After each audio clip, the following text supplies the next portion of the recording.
Alors hier, nous n'avons pas réussi à terminer l'examen du PLF partie 1, c'est-à-dire la partie recette du budget de l'État. Une partie dans laquelle on a réussi à faire voter à peu près aucun amendement pour aller taxer les ultra-riches. Vous avez vu que la taxe Zuckman a été refusée et à peu près tout ce qui allait dans le même sens. Alors le Premier ministre Lecornu, pour rassurer les socialistes, leur a promis qu'il allait revenir sur certaines coupes budgétaires qui étaient prévues dans le cadre du PLFSS, c'est-à-dire le budget de la Sécu.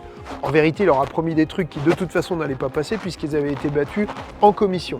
Ce PLFSS, nous allons commencer à l'examiner cet après-midi en hémicycle. Il a été voté donc en commission par le groupe EPR, les macronistes, par le MoDem et par le Parti socialiste et rejeté par tous les autres. Lecornu a promis des cadeaux, mais en vérité, il reste tout un tas d'horreurs. Je prends quelques exemples. La diminution par 3 de la durée d'indemnisation de certaines affections de longue durée, des sanctions contre les personnels soignants, la diminution des arrêts maladie et le fameux décalage de la retraite à 64 ans. Mais la contrepartie, c'est l'inscription dans le dur de la retraite à 64 ans. Nous, on va batailler à nouveau contre ce budget de la sécurité sociale, mais on voit bien qu'il n'y aura pas d'autre solution que la censure le plus tôt possible.